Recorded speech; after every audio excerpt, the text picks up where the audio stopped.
Assalamualaikum warahmatullahi wabarakatuh. Perkenalkan, nama saya Muhammad Faris Mufid, NIM 119-143 dari kelas Teknik Perminyakan B angkatan 19.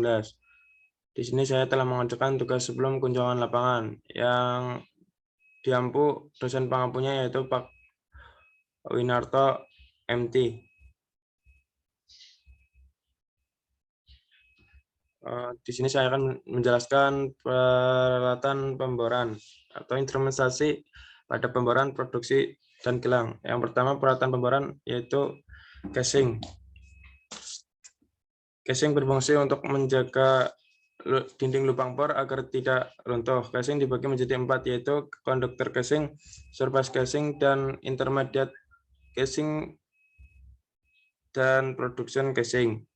Selanjutnya, drill pipe. Drill pipe itu berfungsi untuk sirkulasi lumpur pemboran dan juga memperpanjang agar sumur itu semakin dalam. Disambung dengan bit dan drill collar. Selanjutnya ada peralatan pemboran. Yang pertama adalah substruktur, yaitu kaki-kaki rig yang dimana untuk menegakkan rig letaknya itu di bawah lantai bor. Bentuknya itu seperti tiang, terdiri dari 4 macam batang. Terusnya lantai bor, yaitu tempat bekerja para kru rig dan juga sebagai letak rotary table juga. Selanjutnya ada drawwalk, berfungsi untuk menggulung tambang atau drilling line untuk guna menaikkan dan menurunkan drill string. Yang selanjutnya ada crown block. Crown block itu terletak pada bagian atas rig. Sama juga nanti drilling line ini dikaitkan pada crown block sebagai titik pusat untuk menaikkan dan menurunkan drill string.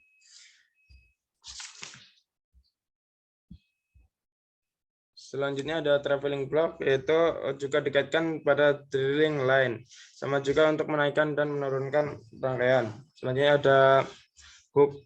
Hook yaitu juga untuk menggantungkan drill string untuk menaikkan dan menurunkan rangkaian. Selanjutnya ada drilling line. Drilling line itu juga berfungsi sebagai tali atau yang disambungkan pada hook. Traveling block berfungsi untuk menaik turunkan rangkaian. Selanjutnya ada rotary tong. Rotary tong berfungsi sebagai kunci, biasanya untuk menyambungkan pipe atau mencopot drill string. Selanjutnya ada slip. Slip itu yaitu pengganjal drill string ketika drill string tidak dikaitkan pada hook atau traveling block.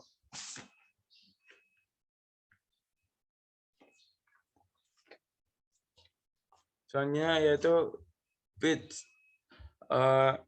Bit adalah untuk menghancurkan batuan atau menggerus batuan. Letaknya di paling bawah drill string. Bit di sini terdapat 4 tipe bagian bit. Yang pertama ada kun, yaitu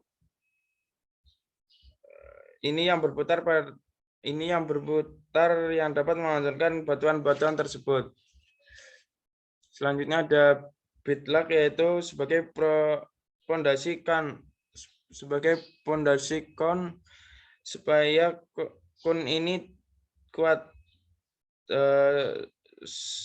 Bit lock ini sebagai dudukannya. Yang selanjutnya ada fluid passageway atau nozzle. Di sini lubang nozzle ini keluarnya si lumpur akan menyambarkan ke formasi atau ke batuan. Selanjutnya ada seng.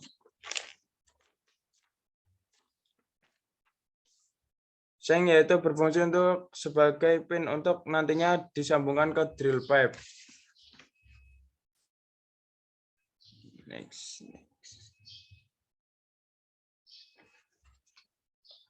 Di sini saya akan menjelaskan sistem sirkulasi dan menjelaskan alat-alatnya. Di sini terdapat mud mixing hopper, yaitu sebagai pencampuran bahan dari lumpur tersebut dicampurkan di sini lalu masuk ke dalam section tank. Section tank yaitu sebagai tangki pengepul lumpur, kemudian nanti akan dihisap lalui suction tank kemudian masuk ke dalam mud pump. Mud pump ini berfungsi untuk menghisap dan mendorong lumpur. Kemudian lumpur akan didorong dari mud pump melalui pipa naik ke stand pipe, kemudian masuk ke rotary hose. Ini selang untuk menyambungkan ke top drive. Top drive ini berfungsi sebagai menaikkan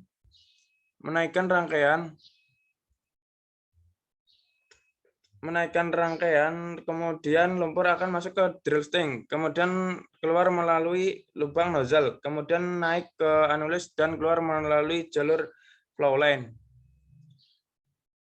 Terus menuju ke annulus shear. Di sini sel shear berfungsi sebagai penyaring cutting, biasanya di atas tangki ini, atau shear untuk biasanya terdapat alat-alat solid control.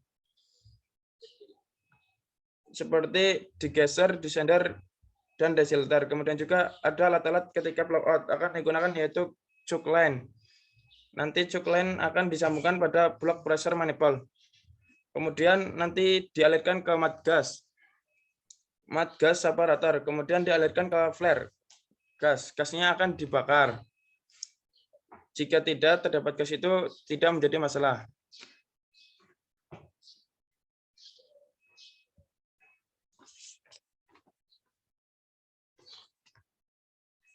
Selanjutnya saya akan menjelaskan sensor-sensor pada pemboran, yaitu yang pertama ada pit volume sensor. Berfungsi untuk mengetahui volume lumpur dalam tank. Ini gambar alat untuk mengetahui volume lumpur dalam tank. Yang selanjutnya ada pH meter. pH meter yaitu untuk mengetahui pH lumpur pada tangki. Selanjutnya ada rotary torque untuk mengetahui seberapa besar torsi yang digunakan pada rotary table. Selanjutnya ada stand pipe pressure, yaitu untuk mengukur seberapa besar tekanan yang ada di dalam stand pipe. Yang selanjutnya ada mud weight. Mud weight yaitu untuk mengukur densitas. Selanjutnya ada rotary speed, yaitu untuk mengukur RPM si rotary table itu atau RPM si mud pump. Selanjutnya ada proximity pump stroke, yaitu untuk mengetahui seberapa besar stroke yang digunakan mud pump. Selanjutnya ada mud temperatur. Mud temperatur untuk mengetahui temperatur mud terdapat di tangki. Selanjutnya ada casing pressure, yaitu alat untuk mengetahui seberapa besar tekanan yang ada di dalam casing. Selanjutnya hook load, yaitu alat untuk mengetahui posisi hook seperti itu.